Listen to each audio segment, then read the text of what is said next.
First time কোনো রেস্টুরেন্টে বন্ধুরা, শুনে অবাক লাগছে তাই না? ফার্স্ট টাইম কোনো রেস্টুরেন্টে এলাম আমি। যাকে এখানে রেস্টুরেন্টটা হয়ে খুব সুবিধাই হয়েছে, গ্রামের নামটা যদি উজ্জ্বল হয়, তাই না বন্ধুরা? তো হ্যালো বন্ধুরা, গুড মর্নিং। কেমন আছো তোমরা সবাই? আশা করছি সবাই ভালো আছো, সুস্থ আছো। আর তোমাদের ভালোবাসায় আর আশীর্বাদে আমরাও অনেক অনেক অনেক ভালো আছি। তো সকাল সকাল আজকে দেখেছো বন্ধুরা কেমন কুয়াশা। আজকে না, শুধু ইদানিং 1 মাস হয়ে গেল এমনই কুয়াশা চলছে প্রতিদিন। কোনো দিন সূর্যি মামার দেখা মিলছে, কোনো দিন আবার দেখাই মিলছে না, মানে রোদ উঠছে আর কি, কোনো দিন ওঠে না। তো দেখা যাক আজকে কি হয়। চলতে থাকো আমাদের সাথে আমার ব্লগে, তো তারপরে বুঝতে পারবে রৌদ্রু এলো কি এলো না। দেখো তো কত কষ্ট করে আছে এরা, তাই না? গরুটা কি ঠান্ডা লাগছে রে বাবা, দেখে মায়া লাগে। এই যে হাঁসগুলো সবাই বেরিয়ে পড়ছে, যদিও ওদের গায়ে লোম আছে, ভগবান ওদের জন্য দিয়ে দিয়েছে সুরক্ষা কবচ, তাই না? এই যে কুকুরগুলো দেখো, এরা বাইরে এলেই মানে এইভাবে চলে আসবে। ওদের খুব খিদে লেগে গেছে, বুঝতেই পারছো বন্ধুরা, খাবার চাইছে। খুব মায়া লাগে প্রতিদিন, যদিও আমরা খাবার দেই। আর এই যে কালোটা আছে না, কালো কুতুটা, ওর আবার 3টে বাচ্চা আছে। মানে বাচ্চাগুলো এত ছোটো ছোটো কিউট কিউট দেখি, অন্য কোনো দিন তোমাদের সাথে শেয়ার করব। এই ঠান্ডায় না সত্যি খুব মায়া লাগে, কী বলবো। আর আবার ওই যে পটি করে রাখে না রাস্তায়, এখানে ওখানে এখানে ওখানে রাস্তায়, মানে ভালো মতো তুমি মন মতো হাঁটতেও পারবে না, এত পটি করে রাখে না। তার জন্য তখন আবার রাগও লাগে, মনে হয় কুকুরগুলোকে ভাগাই এখান থেকে, কোথায় ভাগাবো। যাকে এত কুয়াশা, এত ঠান্ডা, হাওয়াও ইচ্ছে হালকা হালকা, থাকা যাবে না। চলো বাড়ি যাই বন্ধুরা। আর এখন বাজে সকাল 8টা, মেয়েকে স্কুলে পাঠালাম, ওকে বাই করতে এলাম। তো ভাবলাম তোমাদের সাথে বাইরে একটু দেখি কেমন লাগে দেখতে। এত কুয়াশা, ধোঁয়া ধোঁয়া, কোনো কিছু ভালো মতো দেখাই যাচ্ছে না, তাই না? তোমাদের সাথে একটু শেয়ার করলাম। তাহলে বাড়ি যাই, আরও বাকি অনেক কাজ আছে, সেগুলো সারি। দুপুর 12:30 বন্ধুরা, সকালবেলা সমস্ত কাজ, তারপরে রান্না বান্না, ঠাকুর পুজো, স্নান, এই যে কাপড়গুলো এদিকে মেলে দিয়েছি, সব কিছু কমপ্লিট। দুটো ছোট ছোট দেওয়ার আমার এই যে ঘুড়ি বানাচ্ছে, ওরা কাইট ঘুড়ি উড়াবে, হাওয়া দিচ্ছে হালকা হালকা, বেশ ভালো লাগছে। আর আমরা যাচ্ছি হচ্ছে আমাদের ছোট্ট একটা বাগান আছে, চা বাগান আর কি, সেখানে। কারণ হচ্ছে বরমশাই আমার ছুটিতে আছে, যে ওখানে কাজে লেগে পড়েছে। আমি কি শুধু আমার মাথায় প্ল্যান করে রাখি যে বরের ছুটি হলে কি কি কাজ করাবো, আবার শ্বশুর বাবাও তাই করে, কি কি কাজ করাবে ছেলেকে দিয়ে, সেগুলো রেডি করে রেখে দিয়েছে।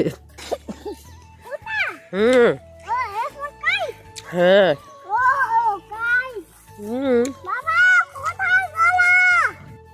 সান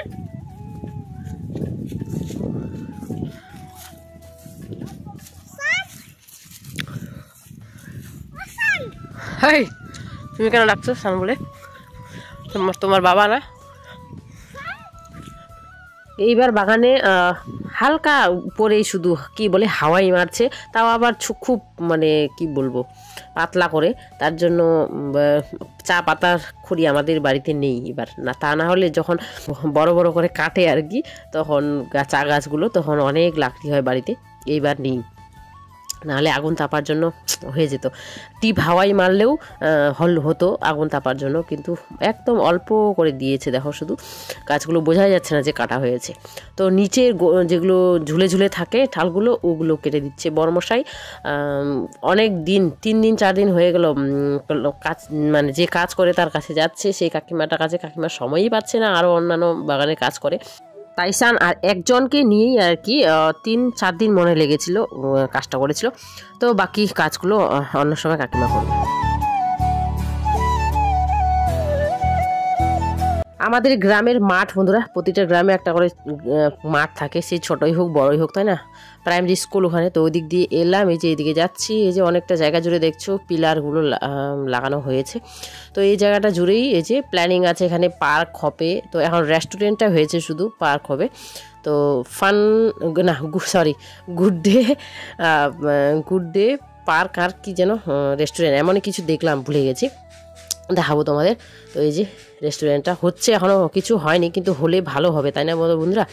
তো আমার খুব ভালো লাগছে, খুব খুশি লাগছে। যদি এটা হয়ে যায় ভালো মতো, যদি চলে, আমি সেটাই ভগবানের কাছে প্রার্থনা করব, যাতে আমাদের এই ছোট্ট গ্রামটা, কত 100 না 150-200 জনের মতো হবে জনসংখ্যা আমাদের গ্রামটা।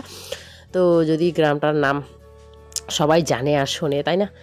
তো এটাই আমাকে খুব ভাল লাগছে। এখানে এক দাদা আছে আমার, ও বেশ বিশেষ করে এটাতে মানে জোর দিয়েছে, বা ওই সব কিছু দেখছে, সামলাচ্ছে।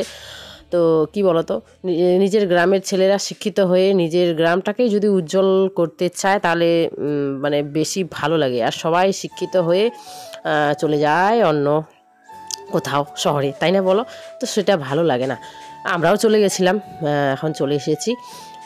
তো ওই যে এটা একটা দাদু আমার আর হচ্ছে ঠাম্মা, সবাই মিলে গল্প করছিলাম আর কি। তো আমরা তো কিছু খাইনি, আর কিছু খাবো এমন ইয়েও করে আসিনি। আর ওই যে এরা খাচ্ছিল, চাউমিন অর্ডার করেছে, চাউমিন খাচ্ছিল, আমরা পয়সাও নিয়ে আসিনি। আর কালকে 26 জানুয়ারি ছিল না, গতকালকে, তো 26 জানুয়ারির দিন খাওয়া দাওয়ার হয়েছিল আর কি। আমার বর আর আমার মেয়ে এসেছিলো রাত্রেবেলা। কী কী খাওয়ার আইটেম করা যায় সেগুলো রান্না করেছে, অনেক কিছু খেতে দিয়েছিল সবাইকে, অনেক জনকেই ডেকেছিল আর কি। আমাদের সবাইকে অল ফ্যামিলি আসতে বলেছিল, কিন্তু আমরা আসতে পারিনি, কারণ হচ্ছে বাড়িতেই আমার কাকা শ্বশুর বাড়িতে আর কি পুজো ছিল। আমি ওখানেই ছিলাম, ছেলে আর আমি আর মেয়ে আর আমার বর মশাই এসেছিল এখানে। আর এটা যেদিন যে রাম মন্দির উদ্বোধন হয়েছিল 22 জানুয়ারি, ওই দিনই এটা উদ্বোধন হয়েছিল বন্ধুরা। খুব ভালো লাগছে, যখন হয়ে যাবে পুরোটাই তৈরি তখন বেশি ভালো লাগবে। গ্রামের ছোঁয়া সব কিছুতেই ভালো লাগে, পাকার ঘরের মতো কিছু ভালো লাগে না, মানে পাকা করা আর কি। এই যে বাঁশের বেড়া, এগুলো বেশি ভালো লাগে, তাই না? এখানে ছোট্ট ছোট দুটো আছে ঘর, যেগুলোতে বসে বেশ গল্প গুজব করা যাবে, কিছু অল্প কিছু অর্ডার করে খেতে আর কি, তাই না? খুব ভালো লাগছে, দেখি কেমন হয় আর কি। বাড়ির উদ্দেশ্যে রওনা দিলাম বন্ধুরা। আর এই যে মাঠে দেখতে এসে সব গ্রামের ছেলে মেয়েরা, ছোট বড় সবাই মিলে ফুটবল ক্রিকেট প্রতিদিনই খেলে, খুব ভালো লাগে, তাই না? আমার ছেলেও কদিন পরে খেলতে চলে আসবে এখানে। মেয়েরা যদিও আসে না, ছেলেদেরই বিশেষ করে দেখা যায় আর মাঠে। তো বাড়ি ফিরে আর কোনো ব্লগ শ্যুট করিনি, আর পুজো টুজো তো দিচ্ছি না কদিন ধরা, কারণ হচ্ছে আমাদের গ্রামে একজন ঠাম্মা মারা গেছে, তো গ্রামে মারা গেছে, তো 3 দিন তাও আমরা ঠাকুর পুজো মন্দিরে আর কি ঢুকবো না, তার জন্য। তো এসে সোজা চাটা করে দিয়েছিলাম, সবাই চা বিস্কিট, কেউ দুধ চকোস, আমি দুধ মুড়ি, এইভাবে করে খেয়ে নিলাম। তারপরে হচ্ছে যে সকালবেলা আজকে একটা 8 কিলো ওজনের কাতলা মাছের মুড়ো নেওয়া হয়েছে, তো ওটাই লাউ দিয়ে রান্না করবো। বাবার মনে হয় খেতে ইচ্ছে করছে, তো বাবা বলছিল। আর নেওয়া হয়েছিল মোরলা না কি মাছ বলে, আমি নামটা জানি না, তো 250 গ্রামের মতো। তো ওগুলো সকালে দুপুরে খেয়েছিলাম, অল্প কটা আছে, তো ওগুলো রাখলাম, কালকে সকালবেলা গরম ভাতের সাথে আলুর ভর্তা দিয়ে খাবো। আর এগুলো করে নিলাম, একটা টুকরো থেকে গেল, বাবা কালকে খেয়ে নেবে। তো যে দেখতেও যেমন হয়েছে বন্ধুরা, খেতেও একদম অসাধারণ হয়েছে। লাউ দিয়ে মাছের মুড়ো, আহা, কাতলা মাছের বড় সাইজের কাতলা মাছের মাথা ছিল না, তো এত টেস্টি ছিল মুড়োটাও। তো এই যে, তো বন্ধুরা আজকে ব্লগটা এখানে এন্ড করলাম। আর সাথে ছিল এই যে আলু ভাজা, আলু বড়া ভাজা যেটাই বলো, কোনো কিছুই মিক্স করিনি, শুধু লবণ তেল আর অল্প একটু লঙ্কা দিয়েই করেছি। তো বন্ধুরা আজকে ব্লগটা কেমন লাগলো অবশ্যই জানিও কমেন্টে, আর ভালো লেগে থাকলে অবশ্যই আমার পাশে থেকো। সবাই ভালো থেকো, সুস্থ থেকো, বাই বাই।